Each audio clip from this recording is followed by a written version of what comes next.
2:10 वो चली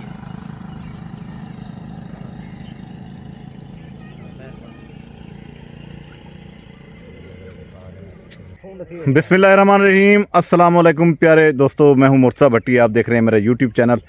और आपको पता है जिस खेत में मैं इस वक्त मौजूद हूं वो खेत जो है वो शलजम का खेत है।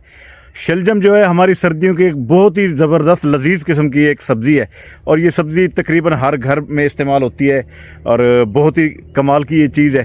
लेकिन जो काश्तकार इसको काश्त करते हैं उनको इसमें कोई फ़ायदा है क्या है, इसमें कोई कितनी अर्निंग है, शलजम की काश्त से क्या फ़वाद है, तो ये सारी बातें इंशाल्लाह आज तफसील के साथ होंगी।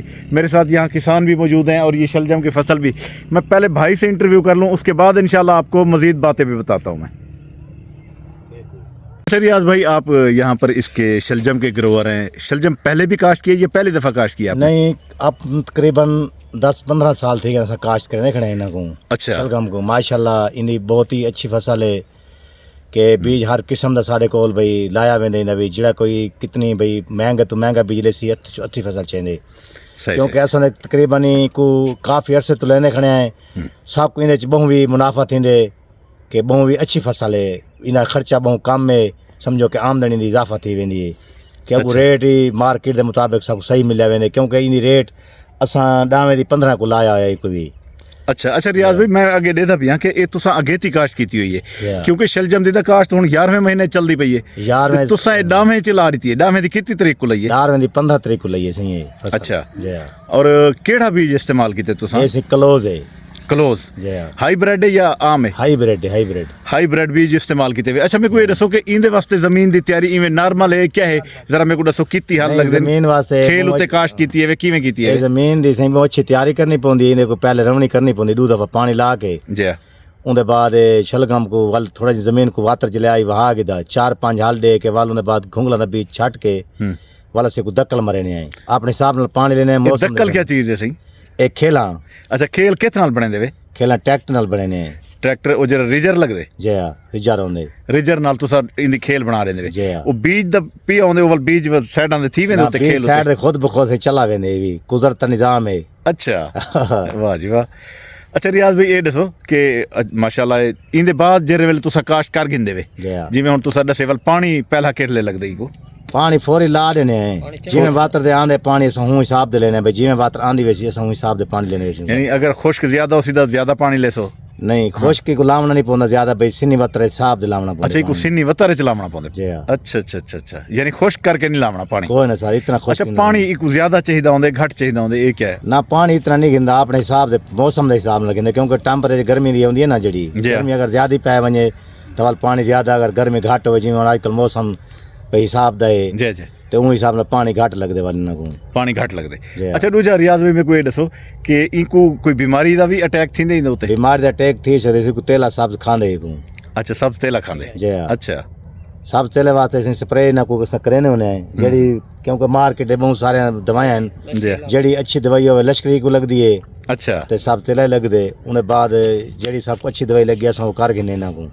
अच्छा अच्छा अच्छा, क्योंकि पानी अगर अच्छा केड़ी दवाई इस्तेमाल करन देवे? दवाएं असीं हुण ढेर हैं, हर कंपनी दी अपनी अपनी दवाई है, असीं तो केड़े ना मैच कर सकदे हैं इने विच ही अमीडा करने आए। अच्छा, अमीडा भी करन देवे, मैच भी करन देवे। अच्छा, कितवी दीवार इंदा अटैक ज्यादा होवे दवाल कितवी दीवार स्प्रे थिंदे या एवे नॉर्मल अगर ना होवे अटैक दवाल किवें थिंदे? अटैक गर्मी ज्यादा थिंदे क्योंकि सर्दी च अटैक इंदा कह नहीं हुंदा। अच्छा, अटैक लेकिन फसल इधर सर्दियां दी है जी। फसल हुण स्प्रे कहना थी क्योंकि हुण असां घुंगलू सारा तकरीबन असां आज पानी लेने पैना को जी, तो इंशाल्लाह ताला 15 दिन दे बाद घुंगलू सारा तैयार हो सी। अच्छा, हुण पानी लावना है, मैं डिठे ओ सामने जरा ना तुहाडी खाद भी पई है थई जी, ट्रैक इंदे तुहाडी मोटरसाइकिल दे नाल जी। अच्छा, खाद ही को केड़ी डिपदी है हुण ही वक्त केड़ी लेंदे? पहले सही डीएपी दे नाइट्रोफॉस दित्ती, हुण को छड़ी यूरिया देंदे पे को। अच्छा, हुण यूरिया देंदे पे जी। पहले डीएपी दे नाइट्रो जेरे वेले छट्टी है हुण वाले दित्ते वे जी, हुण वाले दित्ती है इना को। अच्छा, 1 एकड़ दे विच कितना बीज लग वेंदे इंदा? इंदे विच सही अगर मौसम दे हिसाब नाल कोई 4 डब्बे छटन, कोई 6 डब्बे छटन, कोई 8-8 छटन किले दे असा छट्टी खणे 4 सारा सही माने गोल जमे वे। अच्छा, 4 डब्बे जे स्टेने वे तुसां दे विच एकड़ दे 1 एकड़ विच ऊ 1 डब्बे दे वजन कितना होंदे? वो 800 ग्राम होंदे उंदा। 800 ग्राम होंदे? अच्छा अच्छा अच्छा अच्छा, सही सही। 8 यानी 3.25 किलो तुसा छट्टे जिदे विच इवें बन गया ना? इवें गल सही, ठीक ठीक गया। तेज होवे तो वल ज्यादा सर। अच्छा, गर्मी ज्यादा होवे तो वल तुसा खैर ज्यादा होवे तो वल। अच्छा अच्छा, वल 6 डब्बे चलो अच्छा ये दसो कि इहदे विच खाद ही थी गया, पानी थी गया, स्प्रे सारिया गल ही कर गई। जैसे हुण ये दसो कि जेरे वेले ये कितने अरसे दी फसल है, कितने अरसे च तैयार? 60 डी तैयार थी वेंदी है। 60 डी तैयार थी वेंदी है। अच्छा 60 डी मुकम्मल तैयार, 60 डी बाद टीचर शुरू थी वेंदी है। कोई फसल ही हो 60 डी तैयार थी वेंदी है, मगर शलगम दी जी फसल है कि 60 डी तैयार थी वेंदी है। यानी 2 महीने दी फसल है जी, 2 महीने दी फसल हुंदी है। 2 महीने दी फसल दे विच 1 एकड़ दे विचों अंदाज़न दसो कितना एक मुनाफा तुसा कर गिंदे वे? देखो सही अगर मार्केट खर्चे वगैरह सारे कट अगर मार्केट अगर इनकी सही माने लाग वने तो वाल 2-1 लाख रुपया बच वेंदे। अगर अच्छा अच्छा मार्केट अगर ना भाई मंदे तो मंदर आवे तो वाल लाख खंदा छोड़ वेंदी है ना। यानी बहु ही मंदार आवे तो वल लाख रुपया वल भी अल्लाह से आमदनी दे देंदे इंदे। जय जय अल्लाह दा शुक्र। अच्छा ते अगर यानी कि मार्केट अच्छी लगे तो वल 2 लाख रुपए तक चले वेंदे वे? 2 लाख तो 4 लाख तो नहीं वाई सकदे इने विच। अच्छा 4 लाख तक कोई आख नहीं वेंदा ना। अच्छा अच्छा अच्छा अच्छा रेट होता रेट अच्छा जिवें तुसा हुण अगेती काश कीती है माशाल्लाह, ये तो सब तो जल्दी आवे सी। जी जिवें सिंध वाला इन दफा सिंध दी फसल तो पता है सैलाब दी वजह तो बहुत घट आंदी पई है, ते ये तुसा बहुत अच्छी इंदे नाल मेरे मुस्ताजर ने सरसों काश्त कीती है। 4 लाख रुपए दा एकड़ पहला कट वेचे सी। जई में गाल है ओ वेच सकदे सी क्योंकि हाइब्रिड होसी सरसों। जी जी जी अच्छा ठीक है सर। ते इवें मैं आदा पिया तुसा भी माशाल्लाह ये अगेती काश्त कीती खड़े वे। ये तो हुण तकरीबन को अज 15-16 दी बल्कि उत्ते ज्यादा थी गए। ये तकरीबन 35 दी थी गए। 35 डी थी गई को काश्त को। जी हुन तकरीबन 15 दी दे बाद शुरू थी वेची 2 महीने शुरू थी। अच्छा अच्छा अच्छा अच्छा वाली को पाट के मंडी भी जैसो अंदाजा क्या है तकरीबन अच्छी फसल निकल वेंदी इथे शुजाबाद दी मंडी भुगते ने या बाहर कहीं? देखो सही मुल्तान दी मंडी वेंदी शुजाबाद मंडी साडी असल मंडी शुजाबाद दी है। अच्छा अच्छा मुल्तान दी इथे ही सही रेट दे विक वेंदे? जी इथे ही रेट सही विक वेंदे। अच्छा अच्छा अच्छा बहुत मेहरबानी सही तुसा बहुत अच्छी मालूमात दी है। जी रियाज भाई शुक्रिया। ठीक है जनाब ओके। जी तो दोस्तों ये जो है ये इस वक्त मैं शलजम की फसल में मौजूद हूँ और माशाल्लाह शलजम की जो फसल है वो बहुत ही ज़बरदस्त हुई पड़ी है और तकरीबन इसको ये आज 30 से 35 दिन हो चुके हैं इसको और ठीक 60 दिनों में ये बिल्कुल फाइनल तैयार हो जाएगी और फाइनल तैयार होने के बाद ये मंडी में चली जाएगी। अगेती काश्त है। अभी किसान भाई बता रहे थे, आपने इंटरव्यू में भी सुना कि वो कह रहे थे कि जी इसकी जो काश्त है वो हमने इसमें कर दी थी 10वें महीने में, तो अब तो 11वां चल रहा है। तो बहरहाल माशाल्लाह आप देखें शलजम की फसल बहुत ही ज़बरदस्त है। हालांकि ये बाग है, बाग के अंदर इन्होंने लगाई हुई है लेकिन फसल बहुत शानदार हुई पड़ी है और इसको खाद स्प्रे जो जो इसको बीमारियां लगती हैं वो सारी तफसील के साथ मैंने आपके साथ शेयर की हैं और मैंने कहा शलजम की काश्त के हवाले से ये प्रोग्राम लाजमी होना चाहिए।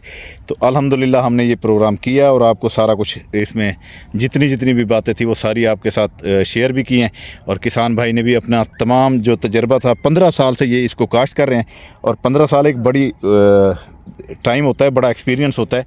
तो ये हर साल का इसकी काश्त करते हैं। मज़ीद भी ये दीगर जो फसलें यहाँ काश्त करते हैं इंशाल्लाह वो भी आपके साथ यहाँ नई से नई जो भी फसल होती मैं इंशाल्लाह आपके साथ शेयर करता रहूँगा। तो ये शलजम की फसल थी और माशाल्लाह ये इस वक्त तैयार होने वाली है।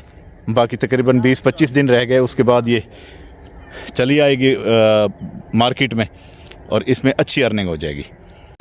जी तो प्यारे दोस्तों आपको पता कि आज की जो फसल थी वो हमारी शलजम की फसल थी और शलजम की फसल हमारी सर्दियों की एक बादशाह फसल है, ज़बरदस्त किस्म की फसल होती है।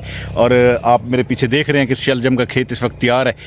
30-35 दिन की ये फसल है और तकरीबन कोई 20-25 दिन के बाद ये बिल्कुल फाइनली तैयार हो जाएगी और जब फाइनली तैयार हो जाएगी तो फिर ये मार्केट मंडी में बिकने के लिए चली जाएगी। फिर आपके और मेरे घर सबके घरों में ये खाने के लिए आ जाएगी। और ये एक ठंडी सब्ज़ी है और माशाल्लाह बहुत ही ताकतवर है, इसमें विटामिन की कमी नहीं है, इसमें हर चीज़ मौजूद होती है। और शलजम जो है वो इंसान के मैदे को बहुत अच्छा रखती है और ख़ास तौर पर आपके सांस की नालियों की तकलीफ़ों के लिए भी बेहतर होती है। बहरहाल ये तो डॉक्टरों का मामला है, ये बताएं, लेकिन शलजम की जो सब्ज़ी है वो हमारे पाकिस्तान में बहुत फेमस है और बल्कि पूरी दुनिया में इसको पसंद किया जाता है शलजम को। तो आज ये शलजम के ऊपर मैंने ये सारे प्रोग्राम किया। मैंने भाई से भी बात की, किसान जिसने इसको काश्त किया हुआ है, जिसका 15-16 साल का तजर्बा है, जो कहता है कि जी मैं हर साल इसमें से अच्छी अर्निंग कर लेता हूँ। 2 माह की ये फसल है और 2 माह में माशाल्लाह अच्छी अर्निंग हो जाती है। जो इसमें लवाजमात थे वो सारे भाई की ज़बानी मैंने आपको सुनवाए कि इसमें खाद कितनी डलती है, बीज कितना डलता है, इसमें पानी कितना कैसे लगाया जाता है। मेरे ख्याल में तमाम आपके सवालात के जवाबात मैंने भाई से ले लिए हैं। तो मज़ीद इसमें मज़ीद और कोई बात नहीं है। अगर कोई ऐसी बात जो मैं भूल गया हूँ तो वो आप लाजमी मुझे कमेंट्स में बता दीजिएगा। तो इसी के साथ मैं आपसे इजाज़त भी चाहूँगा, लेकिन जाने से पहले मेरी रिक्वेस्ट है कि आप हमारे चैनल को सब्सक्राइब करें, बेल आइकन के बटन को दबाएँ ताकि आने वाली मेरी तमाम वीडियोज़ आप तक दिखा सकें, और कोशिश यही करता हूँ कि हमेशा आपको नई नई चीज़, अच्छी अच्छी चीज़ दिखाऊँ जिससे लोगों को फ़ायदा भी हो और वो उसको काश भी कर सकें। तो अब मुझे दें इजाज़त इसी दुआ के साथ कि अल्लाह ताला हमेशा आपको खुश रखे, अल्लाह ताला आपके जान माल और रिज़्क़ में इजाफ़ा फरमाए। इजाज़त दें, अल्लाह हाफिज़, अल्लाह निगहबान।